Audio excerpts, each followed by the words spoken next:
motion outside again today, but didn't find anything. However, walking down the driveway, I just found this awfully large dog footprint. So I wonder if the yellow puppy dog was back. I'm gonna have to start keeping a real eye out. Once they figure out that they can come and harass animals, they just come back again and again. It's something that's interesting. It's something that, gets them out of their boredom. So this looks like it might be a problem.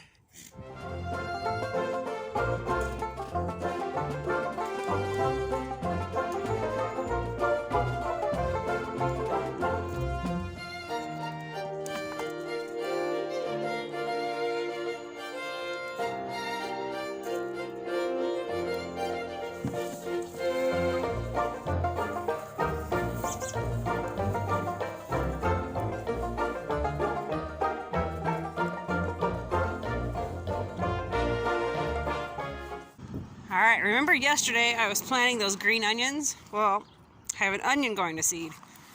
Well, I shouldn't say seed. It's not seeding yet. I have an onion that's growing. So really, that pretty much makes it so it changes the onion itself. So I really don't want to use the onion for cooking at this point, even though, it's alive, it's great, it would work. But what if I put this onion to use? So what could be a bad thing, the onion growing now, let's make it a good thing. So let's grow the onion. So right here in this bed, just far away from the fence where the goats can't get to it too easily, dig a small hole into my mulch. Pine chips, or not pine chips, wood chips. My goodness, I got so much on my brain today. Put that onion in just like that. Now you wouldn't think that would work, right? I've been growing onions like that for 3 years.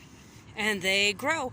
And they put off the most beautiful flowers. The bees absolutely love them. And then they seed and I get more onions. So it's a win-win for me.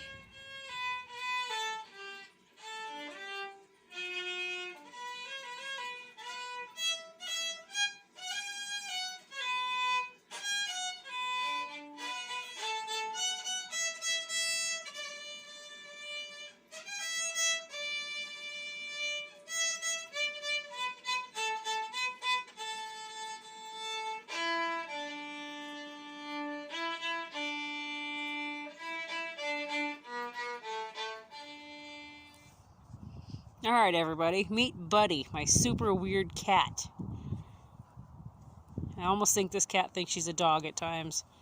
She does this thing if I call her and so she'll walk over to me and then she stops and she'll stretch out the front and then she'll stretch out the back and she loves to roll over like a dog.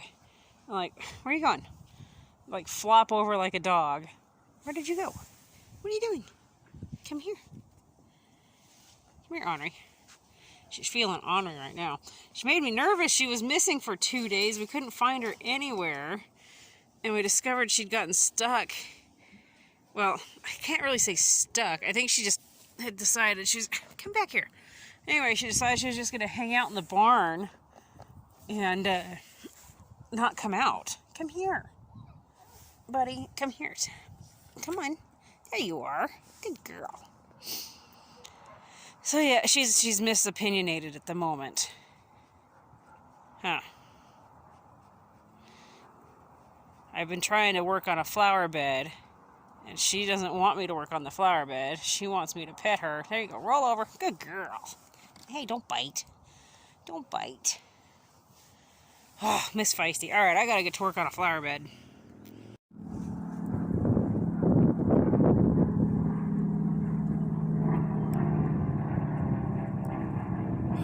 It's a warbird. I got one of them out playing today. It's one of the warbirds from the Warhawk Museum. That's one of the cool things about living where we live. It might be a 2-day project, but this bed that I created last year is going to get some TLC. I'm pulling out goat manure to put down around all the plants and then wood chips on top. Now that's looking better already. And that's been 5 buckets of compost fertilizer from the goat pen. We've just got this section here to do. Probably 4 more buckets. You can see I've got some onion in there. You'll see stuff like, look, I've been putting compost type vegetables in here. Anything that'll feed the soil, toss it in. There's eggshells down there. Last year's the year I built this bed. I didn't like this area. It just kind of looked junky to me, so I wanted something nice over here.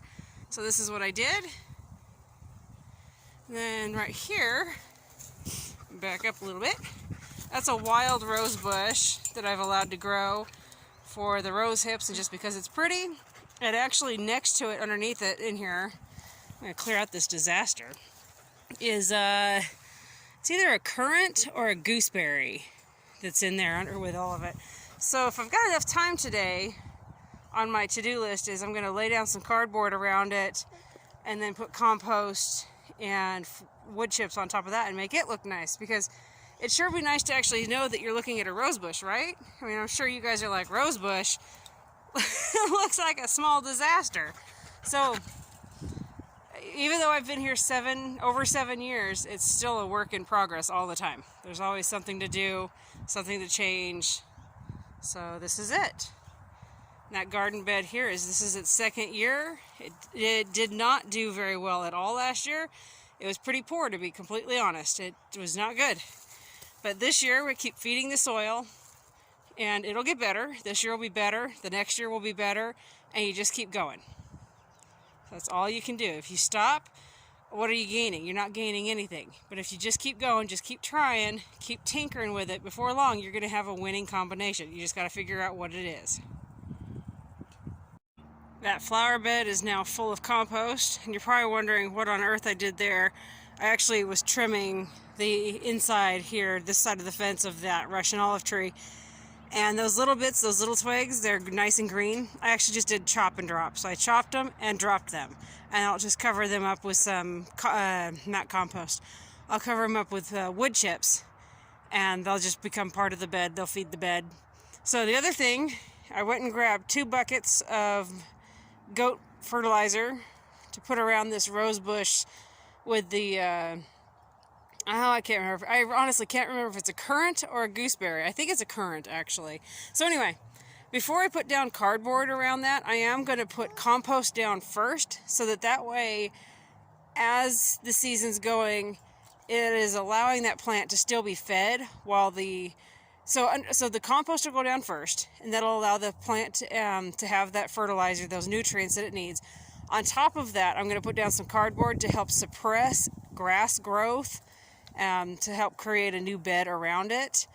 And on top of the cardboard, I'll put some more compost so it creates a heat layer to help break down that cardboard a little bit quicker. And on top of that will be the wood chips. So essentially, I'm feeding the plant, I'm stopping grass growth around the plant, and if I wanted to, and if my compost layer is thick enough on top of the cardboard, I could actually plant some basic flowers on top in that compost, pull back the bark chips, wood chips a little bit, and plant some flowers around this if I wanted to, or even some herbs that have shallow roots. And so I can still have growth this season besides just the rose and the berry bush. So there we go. It can still work in your favor. Even though spring is just around the corner, I can still make this work in my favor and get out of it what I need. So I'm going to get those 2 buckets of goat fertilizer, spread around that, and then I'm going to go get my cardboard and get on to the next step. Now I've got that compost laid around those plants, and I stood on it with my feet. I didn't stomp it against the plants, but I did smush it as flat as I can so it will be easier to get that cardboard around it, the cardboard layer. That way it's going to lay a little bit flatter, but now that plant's got some food for quite a few months. It's going to be seeping in from that layer of compost right there, allowing that plant to still have that food and not be starved by what I'm doing with the cardboard layer. Boxes are now laid down around that rose and currant bush, so these 2 buckets of compost, I'm going to sprinkle them on top and then stamp them down so that as firm as I can get it on those boxes, and then I'll go grab a few buckets of wood chips and it'll be done. That's what it looks like with the compost stamped down around it. Yep, you can still see cardboard, and that's just fine. The compost is closer to where it needs to be, and that's that center mass for that plant. And the really cool thing is there's only 2 buckets, so it's not very thick. However, if I wanted to plant anything in there, it wouldn't be anything for me to scrape back the wood chips, put more compost down, put the wood chips back on top, and I've added that much more of an extra layer. So, I mean, it's not a thin layer. It probably looks like it on camera, I don't know. And it's gonna break down. Or if I could actually just go do a really thin layer of wood chips for now, put more compost on top of that, and then wood chips on top of that. Either you can do that. I've done that. It works just fine. All right, I'm gonna go get the wood chips. So there you have it, one prettied up rose. At least that's done for the day. I've got some wood chips in that bed. I just need to go grab a few more buckets to finish that bed. The wonderful thing is, I thought I wouldn't have time tonight to get that finished, but I do. It's going to go perfectly, and it'll feel good just to know I've got that project done for tonight. I don't have to try to fit it into tomorrow's schedule. And I only did a real thin layer of wood chips for this rose, and if I'm feeling sassy and saucy, I'll grab another couple buckets of compost tomorrow and go ahead and slap them on top of it, and then put some thick wood chips on top, and then it'll be good. But I am going to go finish that project up tonight, get the rest of the wood chips on that, and call it a night. I think that this looks so much better than it did earlier today. I've got wood bark now, wood chips on top of the compost I put in this bed. I am going to call it good for tonight, but I am actually going to add more wood chips in this flower bed here. I'll add more wood chips. Right here tomorrow, I'll add at least 2 more buckets of compost on top of the wood chips, and then I'll add a thick layer of wood chips on top of that. So that's tomorrow's plan. I want to add more wood chips to this flower bed so I can get these sticks covered, and I'll take my choppers down there and break them up some more so that they'll blend in better. And then I think I'm going to do on this bed like what I just did next to our porch, which is back here, and that's that twig fence. So like I've got these twigs here from the Russian olive held aside, like the thick one, they're thick, so this one here will make a great post. These ones here will make poles, or twig poles, whatever, and get this guy started, because I still got some trees back here to get trimmed, and so I might as well use the trimmings for something. And I kind of really like that look that twig fence is giving over here, so let's walk over here. See, I really like the look that I'm getting from this. This is enjoyable. And it keeps the dog out. Yeah, you. So, because one of her favorite things is to come screaming over here and constantly step in this flower bed and wait for me to yell no. So I'm thinking I'm going to do the twig fence, and then I'm going to get some more of our rocks that we collect and put them in front of it, and then we'll see what that does. I'm also thinking I'm going to line this rose with rocks, kind of where I'm leaning toward, tie it in with everything else, that the look back here. I don't want to do a twig fence around the rose, but I think I'm going to do the rocks, keep that natural look back here happening. Okay, well, I've worn myself out. Now I gotta go cook dinner. I have got all sorts of good stuff happening in the kitchen tonight. Green beans are steaming. Tomorrow I'll put the water in the greenhouse in a 5-gallon bucket. So in this cast iron skillet, what I've got going is 4 pork chops cooked with a little bit of butter, about a tablespoon, and 1 can of creamed celery soup with a 1/4 can of hot water that I swirled and then got the rest of the stuff out of the can. And then I just cook it on like a medium low, and until it's done. It's going to make a really amazing gravy. In this pot, it's 2 russet potatoes and a third of a head of cauliflower. It's all steaming here together, and then I'm going to mash it so it'll make mashed potatoes with cauliflower. And then we'll put that the gravy from the cream of celery with the pork chops, we'll put that over the top, and it is out of this world amazing. You have to try it.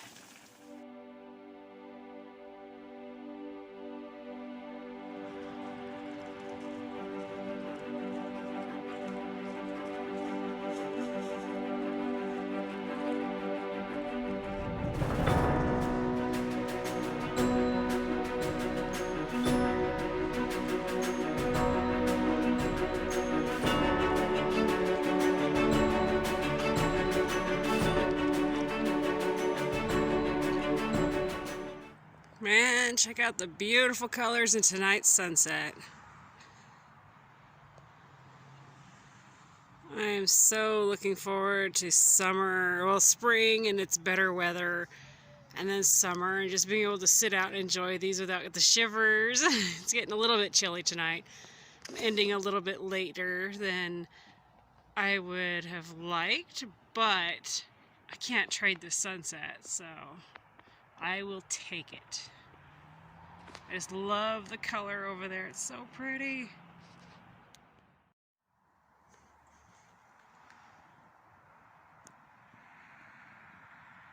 That's a blue heron. Oh my goodness, this sunset just keeps getting better and better. Check this out. It's like there's a fire in the sky. It's so pretty.